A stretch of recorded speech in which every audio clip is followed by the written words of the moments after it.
It's good. No, I'm gonna go ahead and joke with some other ones. See us, Nardi. Your attention, please. It's gonna go as we're going to go. What's going to do?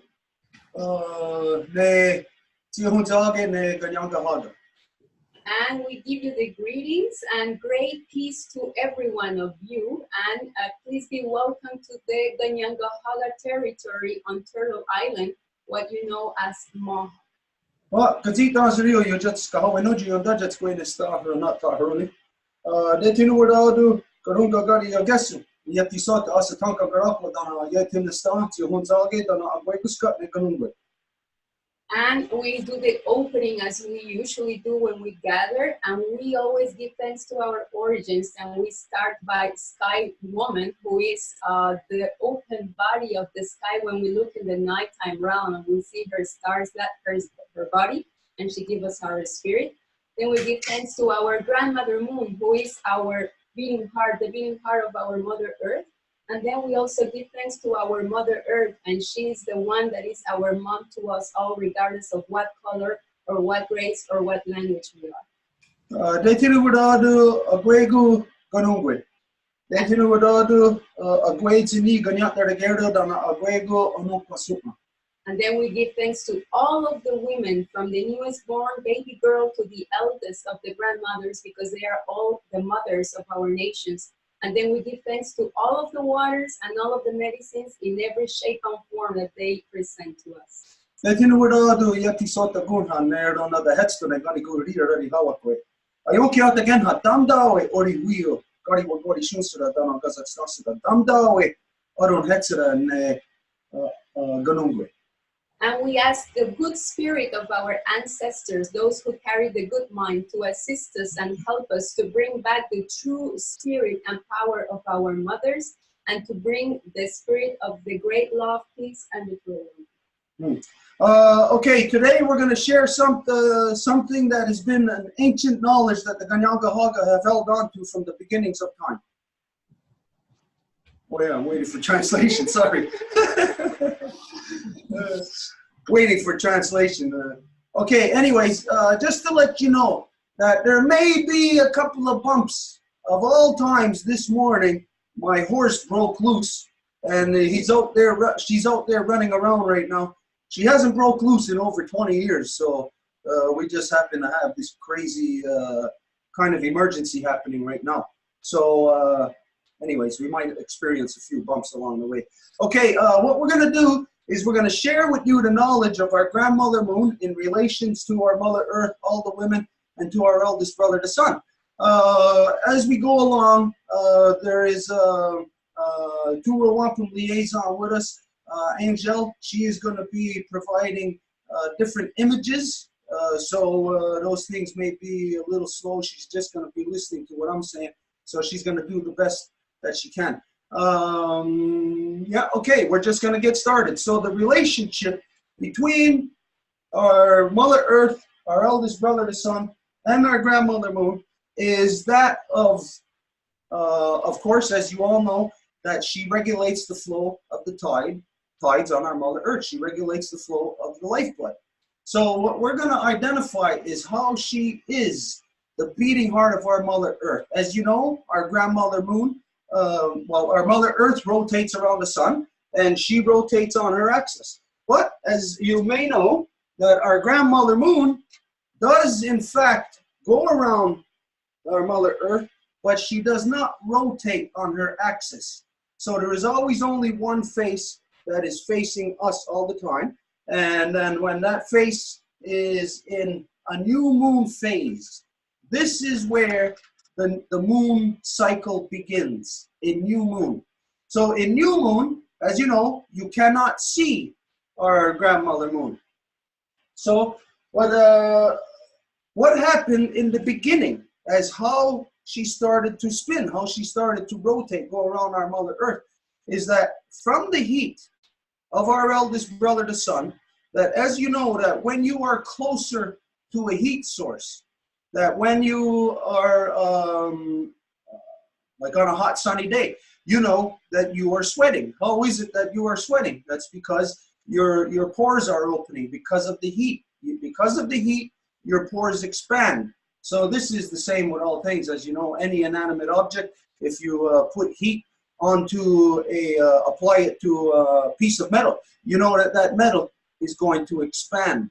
So here in the new moon phase, this is where we have what is happening to our grandmother moon is an expansion.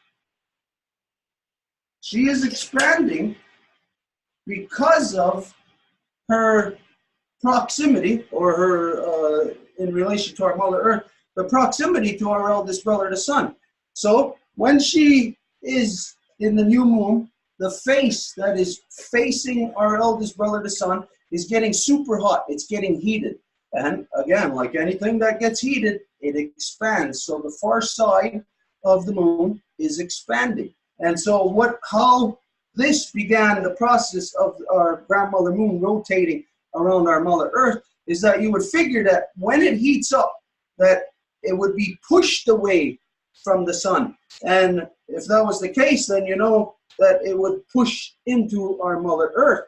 And it would just be pushed far enough until it wasn't heated up any longer. But it isn't in a straight linear direction that what is happening to our grandmother moon and our Mother Earth. What is happening to her as she's heating up, what makes her appear to go around our Mother Earth, is that she is rising. And she is rising in the shape of DNA, of our DNA. And so as she gets heated up here, she is rising, but as she's rising in the shape of DNA, it causes her to rotate around our Mother Earth. And so as she's rotating around our Mother Earth, and she comes over here into full moon phase, this is where, when you are further from a heat source, that you are cold, of course, you are contracting. So when the moon is in full moon phase, the face that is further from our eldest brother, the sun, is getting super cold. It's getting super cold, and so it is contracting. So we have something that is basic common sense. Like, this is grade 5 level physics that everybody knows when you're a little kid. That you get close to a heat source, you expand. You get away from a heat source, you get cold, you contract.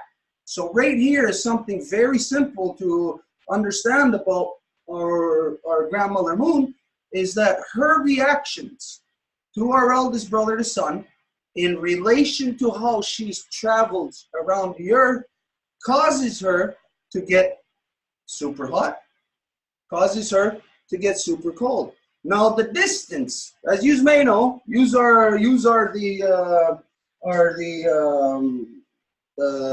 scientists, the people with the knowledge.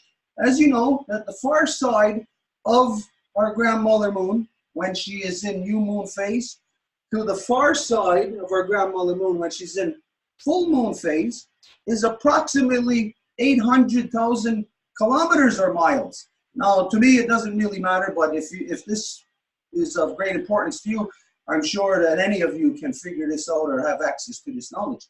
But when you know that 800,000 kilometers or miles, putting you closer or further from a heat source, especially in space where there is no atmosphere on our grandmother moon, it is going to cause a very extreme reaction. So the reaction is, she expands, and then the reaction in full moon, she contracts. Now, this is something that is the basic interaction. But there is other things that happen in the relationship here between our Mother Earth and our grandmother moon. So what is happening in the cycle as the new moon travels around to the full moon? Well, there is something that is happening on our Mother Earth, and this is in direct relation to our eldest brother, the sun. And as you know, the tilt, the axis of our Mother Earth, making the seasons on our Mother Earth. Now, with that axis, that tilt, that there is always one place or one hemisphere on our Mother Earth that is in summertime. And as you know, in summertime, it's super hot here, especially now. We know that things are really heating up. And what this does is it causes condensation. This is, as you know, simple grade 5 level physics of that. So as it causes condensation, you know what happens. Condensation leaves the Earth and it rises into the air. This is something that you see probably either every morning if you're up early enough, or late in the evening when you can see the fog or the mist rising off of the Earth or off of the water. Now, this is in direct relation to if it's getting heated from the sun, summertime, or if it's turning into wintertime, and then the same thing is happening as what was warm is now getting, if you look on a very cold morning at a river or a lake, you'll see the condensation leaving the lake. So as it leaves our Mother Earth, the condensation, it rises to the very limits of our Mother Earth's atmosphere. Now, our Mother Earth's atmosphere is not limited to where you think it is. Our grandmother moon is within our Mother Earth's atmosphere. Science is just starting to catch up with this reality. But anyways, as the condensation leaves our Mother Earth, the interaction with our eldest brother, the sun, is that, as you know, there is always what is referred to as solar winds that are always constantly leaving our eldest brother, the sun. And as it comes into hit our Mother Earth, the condensation that is leaving the Earth is getting caught in those solar winds. And as you see in the image there, the solar winds, it goes everywhere. So from the sun, the path to our Mother Earth, as it catches those solar winds, you know, it takes that condensation then right into the path of our grandmother moon. So in full moon phase, our grandmother moon's face, that is facing the sun, is getting heated up. So what this means is that she is expanding on the full moon side, on the side that we can see, almost like a sponge. If you could imagine a sponge that on one side is frozen and on the other side isn't frozen. So this would be like our grandmother moon in full moon phase. So the condensation that leaves the Earth gets caught in the solar winds, gets carried on the solar winds to our grandmother moon's face, beautiful face that is facing us. And because it is heated up, her pores open and capture the condensation that leaves our Mother Earth. And so it catches again in her beautiful face. Now, as our grandmother moon is rotating,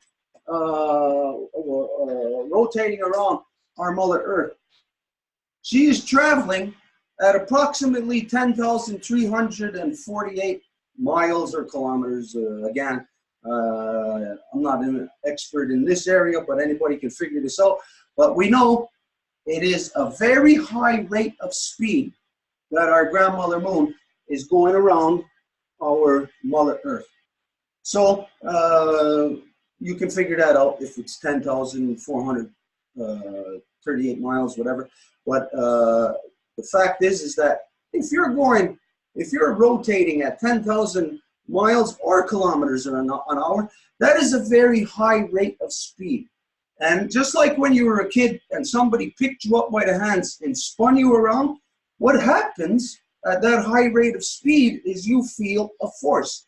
And you know that force is called centrifugal force.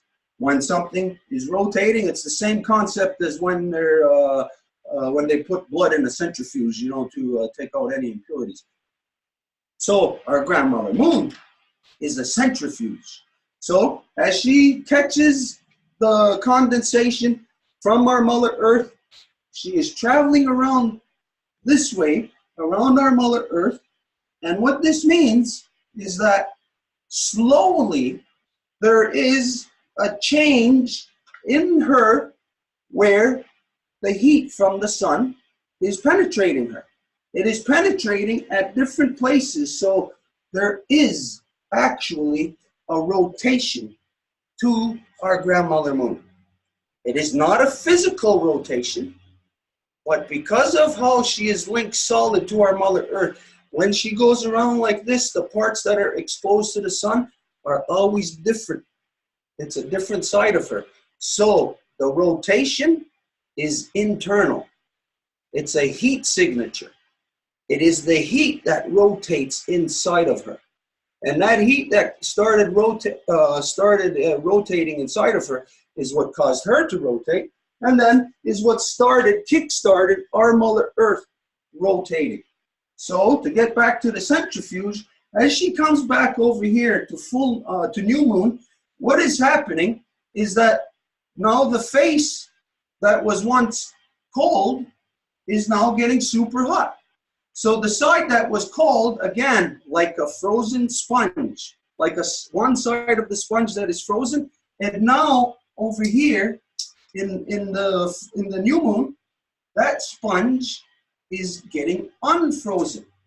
And because of the centrifuge, as it unfreezes here on the far side, now because of the high rate of spin, the rotation, the centrifuge now causes the water that our grandmother moon caught in full moon phase, it causes the water to travel all the way through her body because she's super hot, her pores are opening up, and as her pores open up, that which is subjected to her centrifuge is now able to come right out of her.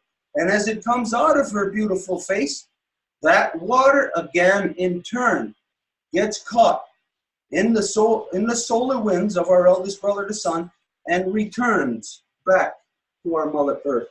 So what we have is a heartbeat. We have an expansion. We have a contraction. Now, what does a heart do?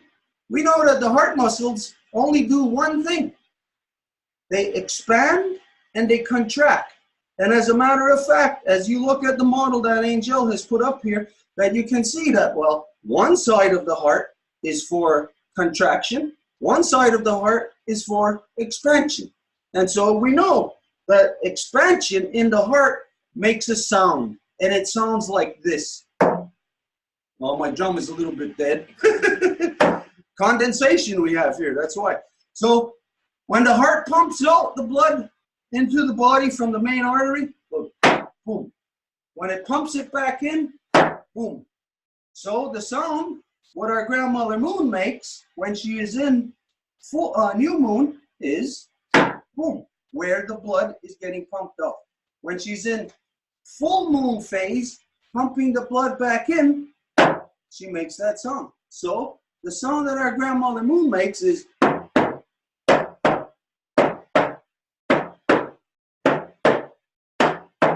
this is the same as the human body. Now, the reason why we cannot see this any longer today is because of course, the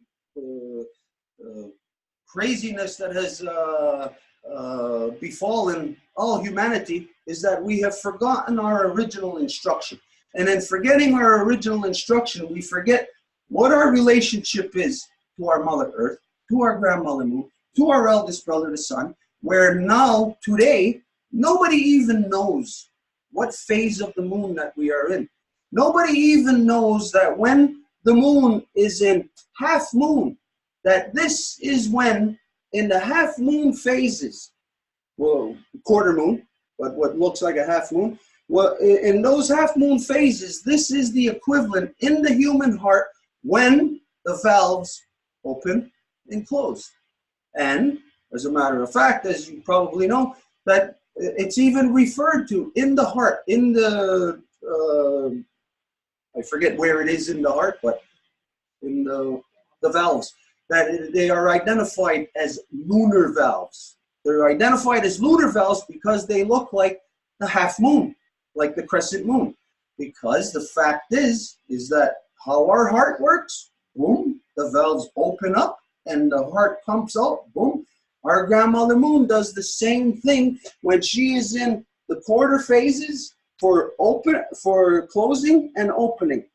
When she is coming from full moon to the new moon, when she is in the quarter phase in between the two, this is where the valve is opening to pump the blood back out.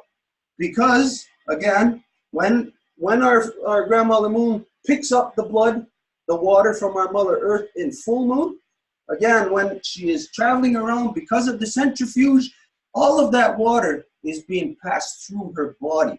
The same way that when the blood gets pumped back into our heart, the blood travels through the body of the heart. And so this is what happens to the human heart. This is what happens to our grandmother moon. This is basic grade 5 level physics. Again, anybody knows these things, but as we get older, because of all the influence of the false education, that we have been drawn away from the reality of that what happens in our single cell, in a single cell in our body, happens in our body. What happens in our body happens on our Mother Earth. What happens on our Mother Earth happens in our solar system. What happens in our solar system happens in our galaxy. And what happens in our galaxies happens in our universe. It is a continuous constant from one level to the next. So it is only humans that today have forgotten, that have pulled ourselves out of this constant reality from the realm of the very small to the realm of the very big, and things being constant in between. It is only us that have pulled ourselves out of this ancient knowledge that all people used to have, as that our grandmother moon is the beating heart of our Mother Earth. And this, we use your science, we use non-native science to establish what anybody may say when they hear the Kanienkehaka say that, well, our grandmother moon is the beating heart of our Mother Earth. Anybody may say, well, this sounds like a good myth, but we use your science to prove this to be true. It is not a myth. It is the reality of the functions between our Mother Earth, our grandmother moon, and every woman on the body of our Mother Earth.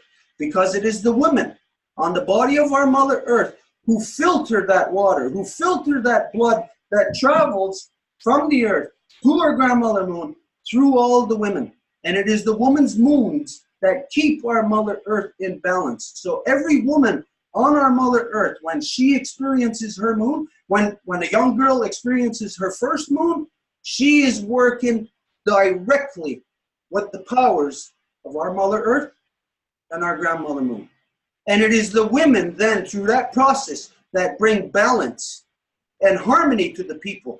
They then give purpose and direction to the people. And the direction that the people must follow, once again, is our original instruction. We must get back to the knowledge of creation, that this knowledge of our grandmother moon is a doorway to all the knowledge that we have forgotten, that has been taken out of us.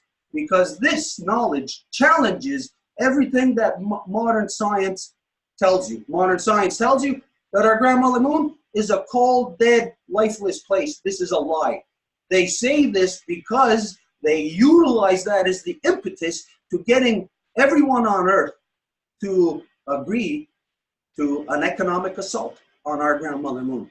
There is right now an economic assault that is happening on our grandmother moon that is designed to extract the life force out of our grandmother moon. And when people don't know that our grandmother moon is alive, that is, she is the beating heart, then people don't realize that, well, they're commodifying their heart. They are getting ready to extract the life force from their own heart. This is suicide. And so right now we know that something is happening to the entire planet. All 7 billion people are, for some reason, making a suicidal decision. Everyone is deciding to kill our Mother Earth. And so it is this knowledge, like we said, that will be the doorway back to the original instruction for people to come back into balance.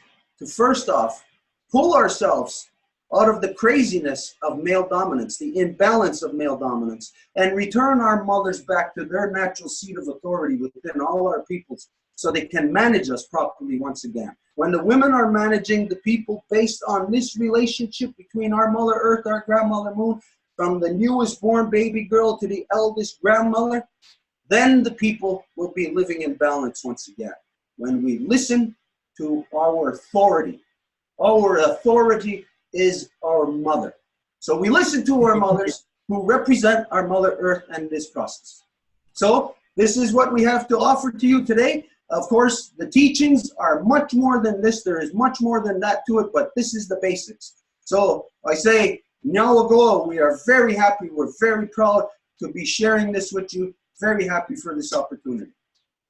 Thank you very much for that. I hope you can hear us. We are very, very pleased, and I mean, this is a master class you've just given us, and this is knowledge that we need to hear of again. This is an exploratory workshop. I promise we are going to have a full moon conference, a conference on the moon alone. And I'm sure I'll be asking you to come back again.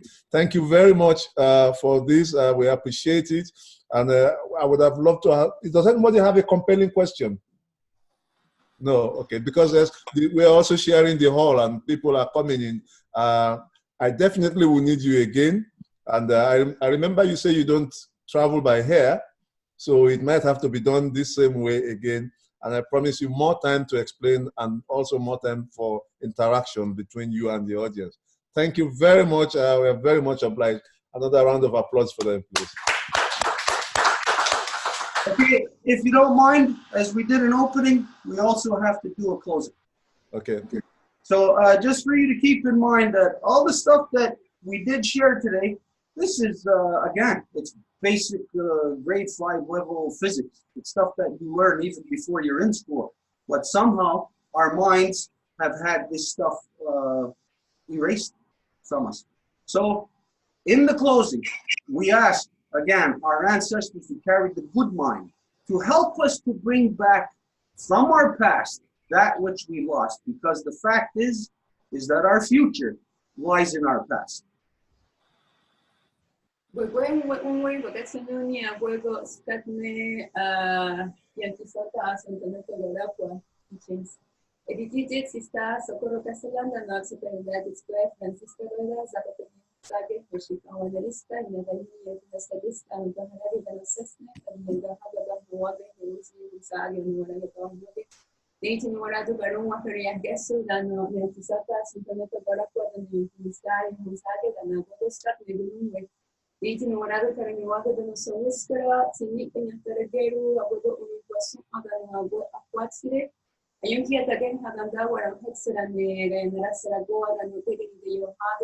Dano gasastanza na gununga, dano gayanda wana gasastanza na gununga, dano skana gasastanza na dano gari warishunsra, dano nola hina yodaksa, eres out, eres out, eres out.